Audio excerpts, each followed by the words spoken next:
A'udzu billahi minasyaitonir rajim. Bismillahirrahmanirrahim. Assalamualaikum warahmatullahi wabarakatuh. Alhamdulillah alladzi bi ni'matihi tatimmu shalihat wa tanzilul barakat wa tahsulun nafahat. Wa sallallahu wa sallama ala sayyidi sadat wa qudwatil qadat wa ala alihi wa sahbihi ahli al-fadaili wal karamat. Subhanaka la ilma lana illa ma 'allamtana innaka antal alimul hakim. Rabbi shrah li sadri wa yassir li amri wahlul 'uqdatam min lisani yafqahu qawli wahdi qalbi wa saddid lisani bihaqqi sayyidi wa habibi Muhammadin sallallahu alaihi wasallam.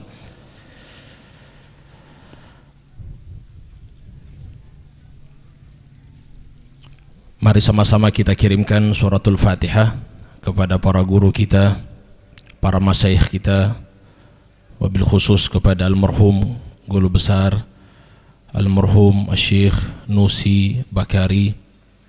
Allahumma yu'li darajatihi fil jannah wa yukaththir masubatihi wa yudha'ifu hasanatihi wa la tahrimna min barakatihi wa yu'idu alaina min barakatihi wa asrarihi wa anwarihi wa ulumihi wa nafahatihi fid dini wad dunya wal akhirah wa ila hadratin nabi Muhammadin sallallahu alaihi wasallam. Al-Fatihah. A'udzu billahi minasyaitonir rajim. Bismillahirrahmanirrahim. Alhamdulillahi rabbil alamin arrahmanir rahim maliki yaumiddin. Iyyaka na'budu wa iyyaka nasta'in. Ihdinas siratal mustaqim. Siratal ladzina an'amta 'alaihim ghairil maghdubi 'alaihim waladdallin. Amin. Yang kami hormati para pejabat yang sempat hadir, yang tidak bisa saya sebutkan satu persatu. Yang saya hormati para pengurus besar Yayasan Penghuli Ilmu Ilomata, yang juga dari ketua yayasan sampai pengurus inti, yang insyaallah mudah-mudahan semuanya diberikan kekuatan oleh Allah Subhanahu wa taala. Dan juga kepada para sepuh, para imam, pegawai syara, tokoh-tokoh ada, tokoh masyarakat yang hadir, yang tidak bisa saya sebutkan satu persatu. Para alim ulama, hadirin hadirat, muslimin dan muslimat yang insya Allah mudah-mudahan semuanya kita dosa-dosanya diampuni Allah Subhanahu wa taala. Karena memang jujur datang ke sini kita orang banyak dosa, hadirin. Tidak ada yang datang ke sini tidak ada dosa. Di situ Nabi sallallahu alaihi wasallam sudah nabi dan sudah rasul. Tapi kalau kita lihat dalam riwayat, ternyata Nabi Muhammad itu setiap hari beristighfar kepada Allah sebanyak 100 kali. Bahkan di dalam riwayat lebih daripada 70 kali. Para ulama mengatakan itu lebih dari 100. Dikatakan sama Nabi, ya ayuhan nas tubu ilallah, wahai manusia tobatlah kamu kepada Allah, wastaghfiru, mintalah ampun kepada Allah, fa inni atubu fil yawm mi'ata marrah, karena saya itu setiap hari beristighfar, kata Nabi Muhammad, sebanyak 100 kali. Ya. Kira-kira kenapa Nabi Muhammad istighfar? Nabi Muhammad istighfar disebutkan oleh para ulama karena ada dua hal. Yang pertama, istighfarnya Nabi itu bukan karena dosa sebenarnya, karena ingin mengangkat derajatnya di sisi Allah Subhanahu wa taala. Ya, yang kedua, kenapa Nabi istighfar? Karena Nabi Muhammad sallallahu alaihi wasallam ya tasyri'an li ummatih, agar supaya menjadi syariat ini buat umatnya. Ya, kita ini yang umatnya banyak dosa, coba kalau Nabi tidak istighfar, mungkin barangkali tidak ada yang istighfar dari kita. Karena Nabi sering istighfar, memberikan kita petunjuk bahwasannya setiap saat, setiap waktu, maka kita perbanyak istighfar kepada Allah Subhanahu wa ta'ala. Alhamdulillah, syukur kita kepada Allah, pada siang hari ini masih hidup. Dan ini masih hidup ini berarti masih diberikan kesempatan sama Allah. Al-Imam Al-Ghazali ditanya, wahai imam, kenapa kok saya sampai sekarang masih hidup, kenapa? Dijawab sama Imam Al-Ghazali, karena ente punya dosa masih banyak. Dosa kamu masih banyak, jadi Allah masih kasih izin kita orang hidup. Oleh karena itu kalau kita kenal Imam Al-Ghazali, Imam Al-Ghazali itu namanya Abu Hamid Muhammad bin Muhammad Al-Ghazali. Beliau ulama tasawuf, sufi beliau. Bukan hanya sufi, faqih, ahli fikih. Bukan hanya ahli fikih, mufassir, ahli tafsir. Bukan hanya ahli tafsir saja, usuli dan ahli usul, daripada usul fikih, usul tafsir dan usul hadis. Itu Imam Al-Ghazali. Beliau mengatakan, kenapa kita masih hidup sekarang? Karena dosa kita masih banyak dan kita masih belum tobat kepada Allah, dan masih belum terlalu banyak amal kita kepada Allah Subhanahu wa taala. Ya, saya sering sampaikan bagaimana para ulama dulu di Gorontalo ketika mereka membiasakan kebiasaan yang baik, Mungkin ketika waktu itu saya ceramah di tempat ini karena salah satu keluarga besar Nusi meninggal dunia, saya tausiah, saya menjelaskan bahwasannya kebiasaan ulama dulu di Gorontalo yang saya dengar itu seringkali menggunakan baju koko. Ini baju koko ini Bapak Ibu, satu kantong di atas, dua kantong di bawah. Satu kantong di atas, dua kantong di bawah. Kemudian mereka ini setiap kali keluar rumah itu meletakkan biji kacang hijau di kantong atas. Biji kacang hijau di kantong atas, kemudian jalan keluar rumah. Setiap kali melakukan kebaikan diambil satu ditaruh di kantong sebelah kanan bawah. Setiap kali melakukan dosa diambil satu ditaruh di kantong sebelah kiri bawah. Sampai di rumah dihitung, hari ini saya lebih banyak melakukan dosa atau pahala. Nah, kalau kita ini kan tidak pusing, pokoknya mau dosa dan pahala tidak apa-apa. Nah, padahal ini kita harus perhitungkan. Justru itu disebutkan sama Sayyidina Umar bin Al-Khattab, hasibu anfusakum qabla an tuhasabu. Hisab diri kalian sebelum nanti kalian akan dihisab oleh Allah Subhanahu wa taala di yaumil qiyamah. Maka oleh karena itu jemaah sekalian, insyaallah mudah-mudahan perkumpulan kita pada siang hari ini berkat daripada haulia ini, insyaallah dosa-dosa kita diampuni oleh Allah Subhanahu wa taala. Amin ya rabbal alamin.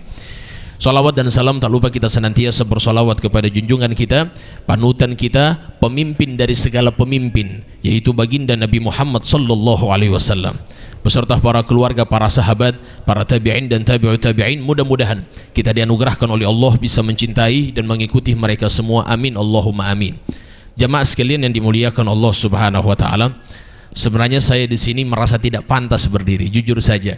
Dari awal saya datang, ketika saya ceramah di tempat ini, waktu itu undangan, saya kaget, Masya Allah. Artinya kenapa kok harus saya yang diundang? Padahal di Gorontalo banyak alim ulama, banyak tokoh-tokoh ahli tasawuf yang kita kenal banyak sekali. Tapi mungkin ya husnuzonnya Bapak Ibu, ya husnuzonnya ketua, husnuzonnya daripada yayasan sehingga mengundang saya. Ya husnuzon itu artinya Bapak Ibu prasangka baik. Dan Nabi Shallallahu Alaihi Wasallam sampaikan tidak ada di atas kebaikan dari dua hal, dari dua perkara ini. Apa dua perkara itu tidak ada kebaikan di atasnya lagi? Disebutkan sama Nabi, husnudzan billah wa husnudzan bi ibadillah. Prasangka baik kepada Allah dan prasangka baik kepada hamba-hambanya Allah Subhanahu wa taala.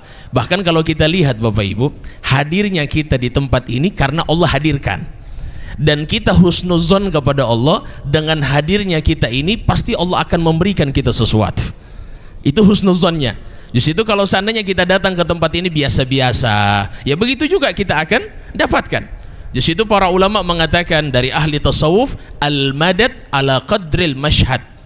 Pemandangan atau pandangan kita, mashhad kita, syuhud kita sesuai dengan pemberian yang Allah Subhanahu wa taala berikan. Jadi kalau pandangan kita baik dalam majelis ini, Allah berkahi majelis ini, malaikat berkumpul bersama kita sebagaimana di dalam hadis Rasulullah SAW, karena ini majelis ilmu juga. Maka apa? Maka di sini kita juga berhusnuzon, Allah akan memberikan pengampunan kepada kita. Allah akan memberikan anugerah kepada kita, tidak pulang dari tempat ini kecuali hati kita dibersihkan oleh Allah Subhanahu wa taala. Tidak pulang dari tempat ini kecuali dosa kita diampuni Allah. Itu husnuzonnya kita. Di situ Nabi sallallahu alaihi wasallam menyampaikan dalam hadits qudsi bahwa Allah Subhanahu wa taala berfirman, "Ana 'inda dhanni 'abdi bi." Saya itu, kata Allah, sesuai dengan prasangka hambaku. Ini ahli tasawuf paham betul ini perkataan. Ya, saya ini sesuai dengan prasangka hambaku. Aku ini sesuai dengan prasangka hambaku, kata Allah. Faliyadunnu bi masya. Maka berprasangkalah sesuka hati kalian. Jadi kalau kita ini dibilang sama Allah berprasangka sesuka hati, mau prasangka baik, maka kebaikan yang Allah berikan kepada kita. Kita berprasangka di majelis ini Allah bersihkan hati kita, Allah bersihkan hati kita. Maka prasangka ini yang dibutuhkan Bapak Ibu. Guru-guru kami waktu itu setiap kali pengajian seperti ini, seringkali mereka katakan begini, ahsinin niyah, perbaikin niat kalian dalam menghadiri majelis. Apa niat kalian? Pasang niat kalian. Kira-kira niat kita menghadiri majelis ini untuk apa? Jangan sampai niat kita datang ke tempat ini merendahkan manusia yang lain. Jangan sampai datangnya kita di tempat ini supaya dibilang Masya Allah. Jangan sampai datang kita di tempat ini ya karena ingin sesuatu yang bukan karena Allah. Jangan. Kita rubah niat kita. Kita niat sebagaimana niat guru daripada Syekh Nusi Bakari. Kita niat seperti bagaimana niatnya. Ya, para guru sering sampaikan begini. Kalau kita menghadiri majelis, kita pasang dulu niat. Setelah itu kita sandingkan, kita nisbatkan niat kita sebagaimana niat para guru. Nah ini penting sekali dalam majlis, dalam zikir, apapun itu. Maka insya Allah mudah-mudahan hati kita selalu terikat bersama para guru dan insya Allah bersambung sampai kepada Rasulullah Sallallahu Alaihi Wasallam. Jamaah sekalian yang dimuliakan Allah Subhanahu Wa Taala, saya insya Allah tidak mau bicara lama dan sengaja mungkin didahulukan daripada tausiah karena saya masih ada acara di Kanwil. Setelah ini ada tausiah dari NU Muslimat NU se-Indonesia, maka itu dibikin di Kanwil. Maka saya yang tausiah jadi harus cepat ke sana. Jam 2 lewat harus di sana. Insyaallah mudah-mudahan sedikit tausiah ini bisa bermanfaat. Saya baca di dalam kitab, ada nama kitabnya Risalatul Muawanah wal Muazarah. Ini kitab ditulis oleh Al-Imam Abdullah bin Alawi Al-Haddad. Beliau salah seorang ulama dari Yaman tempat saya belajar. Itu beliau Bapak Ibu umur 4 tahun sudah buta, tidak bisa melihat. Ya, karena ada cacar karena di matanya sehingga dia tidak bisa melihat umur 4 tahun. Tapi subhanallah, Allah butakan mata zahirnya, tapi Allah bukakan mata batinnya. Sehingga ketika itu umur 7 tahun beliau bisa menghafalkan Al-Quran. Umur 8 tahun beliau bisa menghafalkan daripada kutubus sittah. Kutubus sittah itu Bukhari, Muslim, Nasa'i, Ibnu Majah, Abi Daud dan lain-lain. Itu dikuasai umur 8 tahun hadirin. Umur 9 tahun beliau menghafal kitab Al-Imam Al-Ghazali. Kitab Imam Al-Ghazali itu Ihya Ulumuddin, Kasyafatul Qulub dengan Minhajul Abidin ila Jannati Rabbil Alamin, dan masih banyak lagi kitab-kitab Imam Al-Ghazali. Itu dihafal umur 9 tahun. Coba bayangkan. Artinya kalau kita lihat beliau sufi. Jadi sungguh menyesalkan kalau seandainya, ini saya menyesal dari diri saya pribadi ketika ada yang mengatakan tasawuf itu lari dari ilmu. Tidak hadirin. Tasawuf tidak lari dari syariat. Tasawuf selalu bersandar kepada syariat. Sebagaimana para ulama tasawuf, la yu'lam al-wali illa alim. Tidak diketahui seorang wali kecuali dia alim. Kecuali dia faham tentang Allah Subhanahu wa taala. Dia tahu fikih. Saya tadi membaca kitab yang ditulis oleh tentang sudah beberapa kali saya baca ilmu Ilomata ini. Saya ada baca kitab yang ditulis oleh siapa Pak? Risma Pakaya kayaknya. Syarif Katili, ya Pak Syarif Katili, saya baca. Di situ dituliskan bahwasannya dalil-dalil wajibnya kita menuntut ilmu. Dikatakan utlubul ilma minal mahdi ilal lahdi. Juga dituliskan talabul ilmi faridatun ala kulli muslimin wa muslimatin. Menuntut ilmu itu wajib bagi setiap muslim dan muslimah. Nah, jadi ini yang dijalankan oleh para guru kita. Ketika mereka masih dasar, mereka belajar syariat. Setelah itu mereka mendapatkan daripada mukasyafah. Nah, ini yang kita inginkan.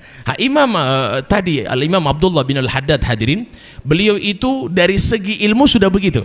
Ya, segi ilmunya. Dari segi ibadah, beliau itu sholat setiap hari sholat, tiap hari pagi hari. Beliau jalan karena mau menuntut ilmu. Jadi pagi hari dari masjid ke masjid, dari masjid ke masjid, sholatnya sampai 200 rakaat. Kira-kira kita orang sholat 200 rakaat tiap hari ini. Jangan mengaku orang soleh kita kalau tidak pernah. 200 kali. Ada yang bilang, oh ini tidak boleh. Siapa bilang tidak boleh hadirin? Kita belajar fikih. Ada namanya sholat mutlak. Sholat mutlak itu bebas. Sama dengan tahajud, bebas. Ulama jumhur mengatakan sholat tahajud tidak terbatas hanya 8 rakaat. Bahkan sampai 1000 rakaat pun ada yang bikin. Siapa itu? Al-Imam Ali Zainal Abidin Ibn Al-Husain. Imam Ali Zainal Abidin itu sholatnya setiap malam 1000 rakaat. Ditulis di dalam kitab Syiar A'lamin Nubala yang ditulis oleh Al-Imam Adz-Dzahabi. Itu 1000 rakaat setiap malam. Kira-kira kita orang ini ada yang 1000 rakaat. Itu wali itu. Al-Imam Ali Zainal Abidin wali, dicaci, dihina, dimaki, tidak pernah marah beliau. Nah, itu wali namanya. Maka oleh karena itu jemaah sekalian yang dimuliakan Allah, ini Imam Haddad sholat begitu 200 rakaat setiap hari dalam keadaan buta, tidak bisa melihat. Masya Allah. Nah, ini di dalam kitabnya beliau tuliskan begini. Setelah beliau menjelaskan tentang siapa itu para ulama, siapa itu orang-orang soleh, mereka yang mendapatkan petunjuk dari Allah Subhanahu wa taala, dibukakan kepada mereka pintu-pintu yang bisa dikatakan rahasia-rahasianya Allah Subhanahu wa taala. Dikatakan dalam kitab itu, mereka itu al-mutahaqqiquna bihaqaiqil iman wal iqan wal ihsan. Mereka itu telah mendapatkan, telah mentahqiq daripada hakikat iman, hakikat keyakinan dan hakikat ihsan. Karena kalau bicara tasawuf pasti bicara keyakinan. Bicara tasawuf pasti bicara hati, ihsan. Bisa bicara tasawuf pasti berbicara anta budallaha ka'annaka tara fa illam takun tara fa innahu yarak. Ya. Kadang-kadang momok tasawuf ini menjadi penghinaan dari sebagian tempat. Saya di Yaman itu, guru saya pernah dihina dengan sebutan sufi. Sufi. Ya, ilmu mata sufi. Ya, kita kalau mau dikatakan kita sufi. Apa itu sufi? Dia bersyukur. Mudah-mudahan hati kita dibersihkan. Apa arti sufi? Alladzi safahullahu qalbah. Yang hatinya dibersihkan, disucikan oleh Allah Subhanahu wa taala. Jadi lucunya, guru saya ketika turun dari mobil, kemudian ada anak-anak kecil dan orang-orang yang tidak suka dengan tasawuf langsung tepuk tangan menghina guru saya. Dibilang sufi. Ya, itu artinya penghinaan sebenarnya. Guru saya bagaimana? Marah tidak? Tidak. Kata guru saya, amin. Coba lihat. Jadi penghinaan orang, dia pikir itu kenikmatan doa daripada orang tersebut. Maka oleh karena itu jemaah sekalian, subhanallah, mereka ahli tasawuf, mereka telah mentahqiq iman, mentahqiq keyakinan, dan mentahqiq ihsan. Kemudian dikatakan oleh beliau, al-waqifuna ala asrarillahi ta'ala fi mulkihi wa malakutihi min tariqil kashfi wal ayan. Yang mereka itu Bapak Ibu telah mendapatkan, telah berhenti, waqif, berhenti dengan apa? Dari rahasia-rahasianya Allah Subhanahu wa taala fi mulkihi, di kerajaannya Allah yang ada di dunia, wa malakutihi, dan kerajaan Allah yang ada di langit. Dari mana mereka bisa dapatkan itu? Jalan apa yang mereka dapatkan itu? Min tariqil kashfi wal ayan, dari jalan kasyaf. Apa itu kasyaf? Mungkin Bapak Ibu pernah dengar kasyaf. Mungkin para guru kita sering sampaikan apa itu kasyaf. Kasyaf itu melihat dengan mata batin. Sedangkan ayan melihat dengan mata zahir. Ini memang kalau mau dijelaskan, kalau tidak pernah merasakan tidak bisa. Dan orang yang merasakan juga ingin menjelaskan tidak bisa, karena ini rasa, bukan perkataan, ini rasa hadirin. Dan saya kasih permisalan yang saya belum terlalu, mungkin tidak terlalu kenal dengan guru mulia Al-Imam Nusi Bakari, tapi saya ceritakan sedikit bagaimana orang-orang soleh yang semisal beliau. Misalnya guru kami yang ada di Yaman, ini namanya kasyaf hadirin. Ya, kasyaf itu seperti ini. Ada satu santri kami, teman kami yang waktu di Yaman, dia bilang begini, saya sudah 4 tahun di sini belajar. Ya, kami waktu di Yaman belajar sampai 4 tahun studinya. Saya sudah 4 tahun di sini, tapi kok saya sampai sekarang ini tidak pernah diajak bicara oleh guru saya. Ya, karena saya sampaikan Bapak Ibu, tidak ada guru yang tidak kenal dengan muridnya. Tidak ada guru yang tidak kenal dengan muridnya. Jadi jangan sampai kita suudzon kepada guru. Yang namanya guru pasti kenal murid. Kalau ada guru mengaku dia mursyid, kemudian dia tidak kenal dengan muridnya, itu bukan mursyid namanya. Namanya mursyid harus dia kenal muridnya. Subhanallah, ini satu santri bilang begini, kayaknya guru saya tidak kenal saya.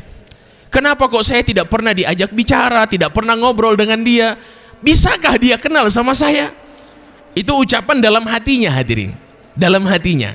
Nah, kami setiap subuh itu salaman dengan guru kami, salaman. Tiap subuh dengan ba'da asar, ba'da subuh dengan ba'da asar itu salaman.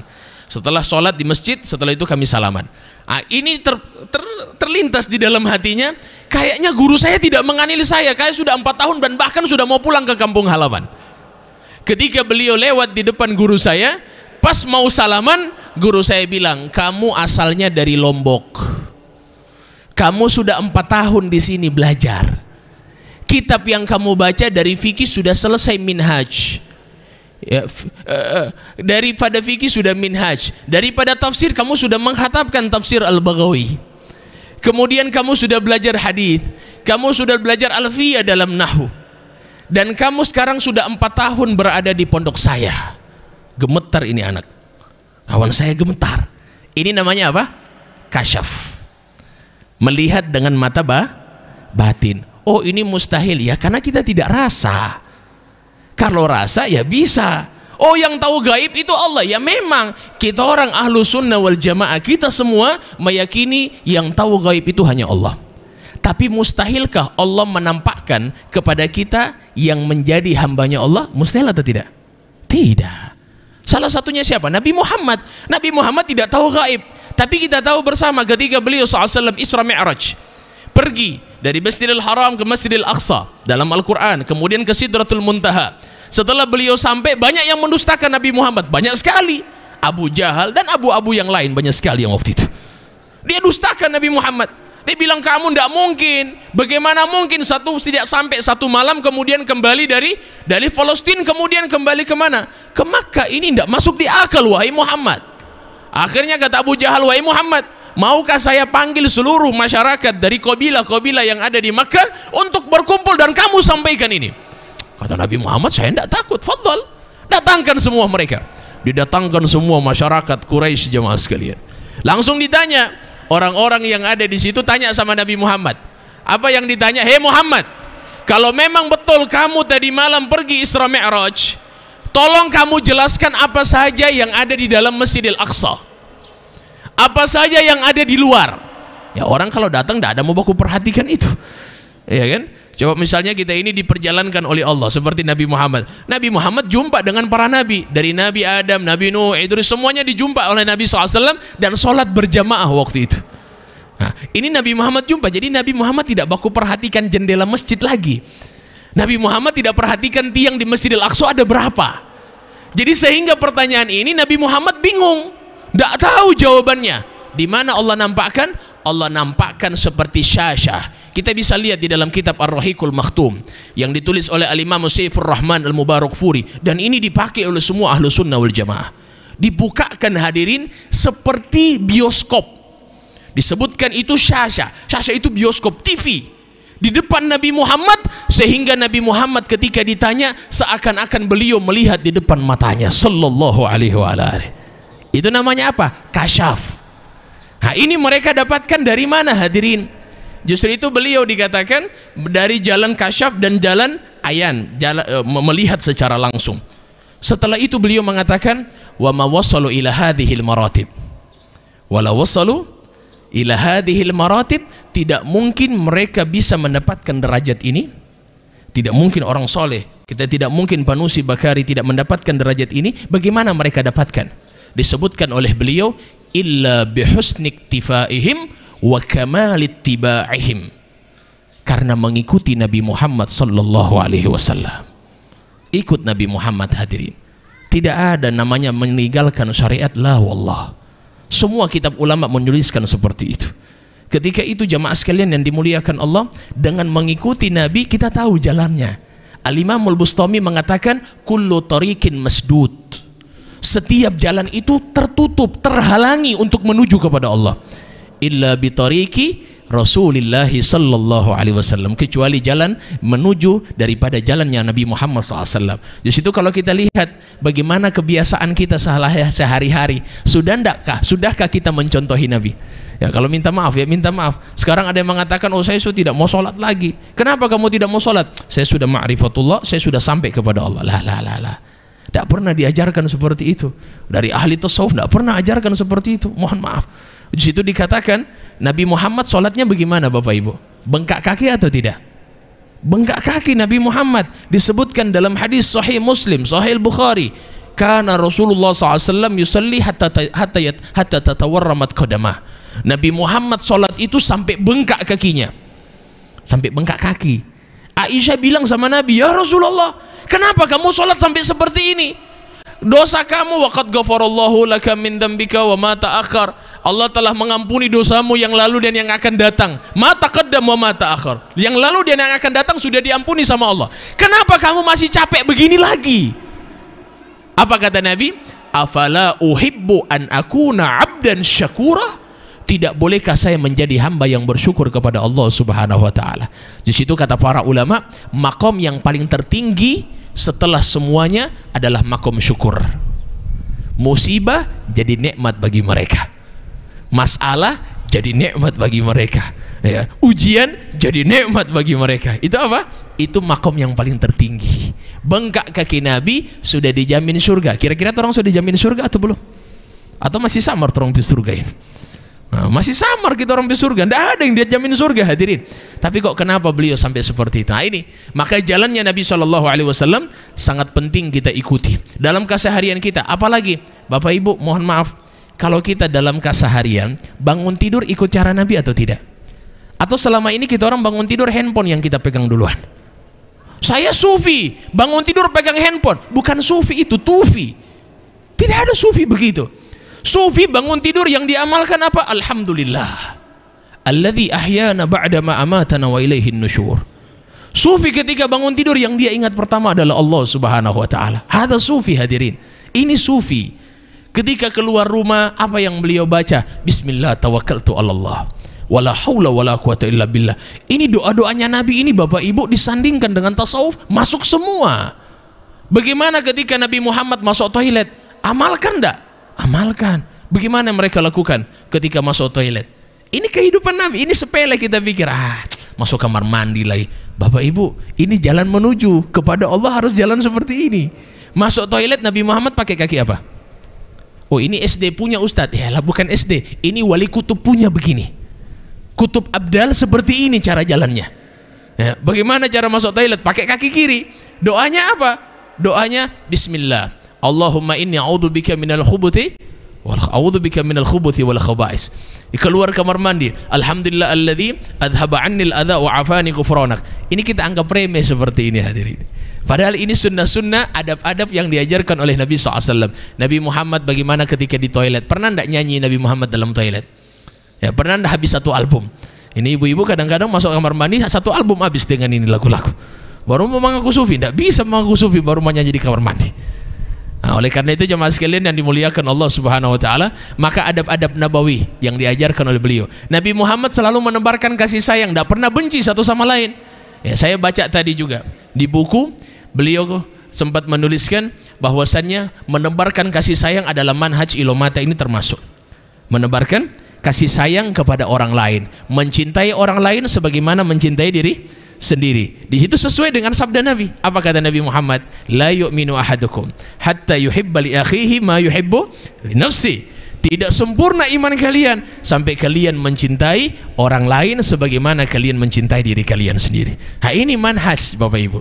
Kita harus kembali kepada manhaj yang telah dibawa oleh guru kita Al-Imam Syekh Nusi Bakari, supaya kita dapat keberkahan dari itu semua. Jangan kita mengaku murid tapi tidak mengikuti guru. Ini kan parah juga. Ya, namanya kalau orang yang sudah keluar dari jalur gurunya minta maaf, disebutkan oleh ahli tasawuf laisa bil murid, dia sudah bukan murid lagi. Orang yang sudah keluar dari jalur guru maka bukan murid. Murid itu yang masih berada di jalan gurunya. Bapak Ibu jamaah sekalian yang dimuliakan Allah, Nabi Muhammad setiap hari pakai parfum. Pernah tidak kita berpikir menggunakan parfum ikut sunnah Nabi? Pernah tidak kita berpikir masuk toilet pakai kaki kiri ikut sunnah Nabi? Atau selama ini kita orang masuk toilet pakai kaki kiri biasa-biasa, memang kebiasaan. Nah ini bedakan ya. Ada orang yang masuk toilet pakai kaki kiri karena ikut sunnah. Ada orang karena kebiasaan. Ada yang bilang cuman ini sunnah.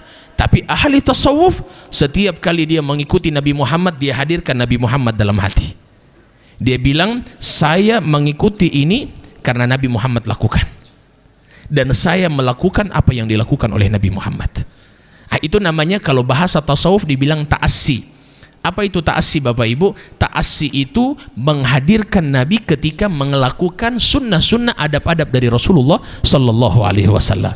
Nah, oleh karena itu Nabi Muhammad pakai parfum. Nabi Muhammad sebenarnya tidak butuh parfum hadirin. Parfum butuh tidak Nabi? Kira-kira Nabi Muhammad butuh tidak sama parfum? Tidak butuh, sudah harum Nabi Muhammad. Kenapa Nabi Muhammad pakai parfum? Itu lagi saya sampaikan, karena supaya menjadi syariat buat kita. Coba kalau kita tidak disyariatkan pakai parfum, mungkin barangkali jarang-jarang pakai parfum kita, ya kan? Sedangkan disyariatkan saja masih jarang-jarang, apalagi kalau tidak disyariatkan. Ya, Nabi Muhammad itu Bapak Ibu kalau beliau lewat di satu jalan itu semua orang tahu, padahal beliau sudah lewat 3 hari yang lalu. Sahabat lewat di situ langsung bilang, oh Rasulullah tadi baru lewat di sini, padahal sudah 3 hari lalu. Jadi baunya Nabi Muhammad 3 hari tidak hilang-hilang dari jalan. Bau harum ya, kalau orang punya mungkin minta maaf melosingo barangkali. Oh ini terajal tadi ada lewat di sini dia, ya kan? Karena baunya. Masya Allah. Oleh karena itu hadirin, Ini Nabi SAW. Nabi Muhammad itu kalau jumpa sama orang senyum, tebarkan kasih sayang dengan senyuman. Ikut Nabi, senyum. Jumpa sama orang, jangan. Ini kadang-kadang minta maaf, semakin kita merasa sudah dekat dengan Allah, semakin kita merendahkan manusia. Ada tasawuf. Dari mana tasawuf begitu hadirin? Tasawuf itu semakin dia merasa dekat dengan Allah, semakin dia merasa rendah di hadapan Allah Subhanahu wa taala. Semakin dia merasa rendah daripada makhluk Allah. Di situ ada yang katakan ke saya begini, apakah kalau kita memandang ahli maksiat, kita bisakah memandang dengan pandangan kerendahan? Jawaban saya tidak boleh. Tasawuf tidak bisa memandang kerendahan kepada ahli maksiat. Berarti tasawuf mandangnya bagaimana kepada ahli maksiat? Pandang dengan kasih sayang. Beda. Kalau kita pandang ahli maksiat dengan kasih sayang, itu tasawuf namanya, itu sufi namanya. Minta maaf Bapak Ibu, saya tidak menggurui di sini. Demi Allah saya tidak menggurui. Saya hanya menjelaskan apa yang saya tahu, apa yang kami dapatkan dari guru-guru, dan semua sanad yang ada di Gorontalo Bapak Ibu kembali kepada Yaman. Yaman dan Makkah. Ini dua yang ada. Guru kami, kakek saya, ya, Pak Ki Haji Kali Abasi atau Ki Haji Abbas Rauf, belajar kepada kakek saya. Ya, sanad-sanad keilmuan itu bersambung Ki Haji Azam Zakaria, Ki Haji Ridwan Pedungge. Nah, mungkin Ki Haji Abbas Rauf berteman dekat dengan Pak Ki Haji guru besar daripada Nusi Bakari, itu yang saya tahu. Ya, sampai-sampai banyak pujian dari Pak Kali Abasi kepada guru besar Ki Haji Nusi Bakari. Nah, jadi ini sanad keilmuan saya dapatkan sebagaimana sumber sanad ilmunya di Gorontalo. Jadi sanad ilmunya di Gorontalo kembali kepada dua. Yang pertama Yaman dan yang kedua adalah Makkah. Nah ini, jadi kita harus kembali. Dan ini yang saya dapat dari Yaman. Ya, saya belajar di Yaman, studi saya di Yaman. Disebutkan sama Nabi, al-imanu yamani. Iman itu sama orang Yaman. Wal hikmatu yamaniyah, dan hikmah itu sama orang Yaman. Nah, oleh karena itu insya Allah berbuat baik, senyum sama orang. Kalau ada orang panggil bagaimana? Salam, assalamualaikum, assalamualaikum. Ya, jangan kadang-kadang suka cerita so tinggi sekali, ente ini masih di bawah. Ya, ente masih di mana? Ini ada tidak bahasa-bahasa ini? Minta maaf ya. Ini bukan bahasa ahli tasawuf begitu hadirin. Ente pemakam cuma masih di situ. Anak punya so tinggi. Anak so sampai. Ini masih jaga bermain di sini, kasihan. Masya Allah. Ini bahaya loh bahasa begini. Ini merendahkan makhluk, ini tidak boleh. Ya, mereka itu setiap kali mereka merasa diri mereka rendah di hadapan Allah, rendah di hadapan manusia. Di situ Nabi SAW sampaikan dalam hadis apa? Al-kibru. Sombong itu apa Bapak Ibu? Al-kibru batrul haq wa ghamtun nas. Sombong itu menolak kebenaran dan merendahkan manusia. Merendahkan manusia itu sombong. Hadza la yashumriha hal jannah. Tidak mungkin dia bisa mencium surga daripada baunya surga, tidak mungkin cium apalagi masuk. Ciumnya tidak boleh apalagi masuk. Jadi mohon maaf, salam sama orang, assalamualaikum, assalamualaikum, assalamualaikum. Ya, kata Nabi Muhammad, salim ala man arafta wa man lam ta'rif. Salamlah kepada orang yang kamu tahu dan kepada orang yang kamu tidak tahu. Nabi Muhammad akhlaknya gimana? Kalau jumpa sama orang yang ditanya kabarnya gimana, gimana kabarnya, sehat? Ya, gimana keluarganya? Bukan ditanya NTP bisnis bagaimana. Nah, jangan tanya kabarnya gimana, keluarganya sehat atau tidak. Nabi Muhammad kalau dipanggil seperti apa Bapak Ibu? Nabi Muhammad kalau dipanggil membalikkan seluruh badannya. Saya kasih contoh. Ya Rasulullah, balik Nabi. Tidak pernah Nabi Muhammad dalam keadaan berdiri dipanggil sama orang kemudian membalikkan kepalanya saja ke belakang, tidak pernah. Orang punya, fulan, kia bangana. Masya Allah. Ini ikut kebiasaan dari Rasulullah Sallallahu Alaihi Wasallam. Maka oleh karena itu jamaah sekalian, makan. Saya kasih contoh, misal minta maaf ya, kita padukan antara adat Gorontalo dengan syariat. Adat bersendikan syarak bersendikan kitabullah. Ada ndak masuk di Gorontalo? Pasti banyak sekali. Saya kasih contoh makan. Ini di Gorontalo diajarkan kita untuk makan ini sesuai dengan syariat Nabi. Nabi pernah sampaikan dalam adab makan. Apa kata beliau? Samillah, ucaplah nama Allah. Wa kul biyaminik, makanlah dengan tangan kanan. Wa kul mimma yalik, makan yang ada di depan kamu. Ini adabnya Nabi. Ya. Jadi di sini kita disuruh sama Nabi makan pakai tangan kanan. Pakai tangan kiri Sufi. Oh, saya sudah biasa, lala, Sufi tangan kanan. Ustadz dah biasa, tidak boleh, tetap harus tangan kanan. Oh, saya kebiasaannya kiri, dipaksakan pakai tangan kanan. Biar totofore, tidak apa-apa biar totofore. Yang penting kita ikut Nabi Muhammad pakai tangan kanan. Kita dengar Nabi, Bapak Ibu, bukan orang lain ini, bukan sesuai dengan hawa nafsu kita. Nah, kemudian setelah itu kata Nabi, Bismillah, baca nama Allah. Bismillahirrahmanirrahim. Makan yang ada di depan kita. Coba kita lihat sekarang contoh sederhana di Gorontalo ini. Ya, kalau lagi baca tahlil arwah itu disediakan makanan di pajang begitu. Ya beda kalau misalnya makan di depan kamu itu, ya kalau tawaf beda lagi kalau yang di meja. Nah, di meja itu boleh buat tawaf ya. Bismillahirrahmanirrahim. Putar tidak apa-apa. Tapi kalau sedudu baca tahlil, boleh tidak kita buat tawaf? Bisa atau tidak? Tidak bisa. Jadi adab Gorontalo duduk makan di depannya. Bagaimana caranya? Ya coba lihat. Setiap kali ada ayam di depan kita, pasti di sebelah juga ada ayam. Ada ikan di kita, ada ikan juga di sebelah. Ini adabnya. Ya, ini sesuai dengan syariat. Supaya apa? Tidak mengambil bagian orang. Oleh karena itu kita ditaruh di tengah-tengah dengan garam dan Nah, itu. Harus pelajari ini Bapak Ibu. Saya sedikit pelajari guru saya Kiai Haji Lukman Katili, Allah yarham. Beliau masih hidup, saya sempat belajar kepada beliau. Kiai Haji Abdul Rashid Kamaru juga demikian. Ini garam dengan rica itu namanya pembatas. Bahasa itu Gorontalo ditaruh untuk apa itu? Pembatas ya, batasan. Supaya apa? Supaya tidak ke sana tangan, jangan ke sana kemari. Cukup yang di depan kita kita makan, lewat dari situ jangan, hadirin. Ditaruh di situ pembatas. Ngoni punya yang itu. Ini orang punya. Nah, di situ kan dikasih sama. Kalau di sana ayam, di sini ayam. Sana ikan, di sini ikan. Ya, di sini ada pisang. Semuanya dikasih rata Bapak Ibu. Nah, supaya apa? Supaya tidak mengambil, supaya ikut sunnah Nabi itu. Makan yang ada di hadapan kalian. Nah, repotnya kalau seandainya di sini ikan, di sebelah ayam. Nah, itu yang repot itu. Kan orang suka makan ayam misalnya. Bagaimana caranya itu kalau orang suka makan ayam, kemudian di depan kita cuma ikan? Nah, orang kode saja di depan itu. Coba opor kamari itu ayam kamari sini. Mau coba sedikit. Nah, cuman kalau sota masuk begitu orang sudah di depan kita, habis ambil itu ayam dikasih pulang. Ini kadang-kadang ambil itu ayam dia sudah tidak kasih pulang lagi.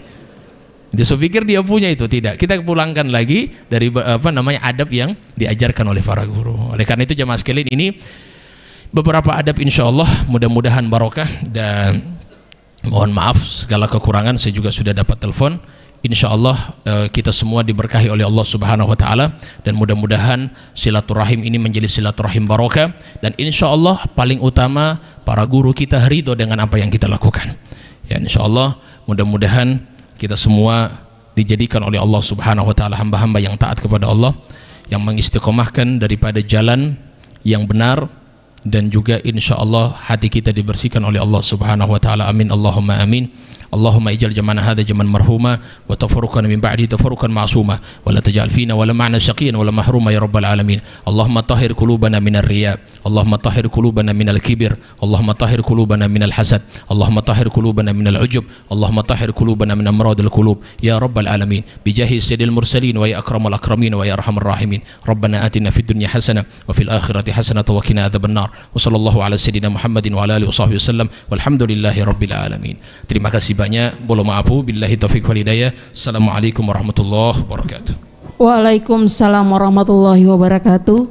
Bapak dan Ibu hadirin yang kami hormati, demikian tausiah dan juga doa yang telah disampaikan oleh Al-Mukarram Al-Habib Salim bin Abdul Rahman Al-Zufri. Insya Allah bisa memberikan pencerahan untuk kita sekalian.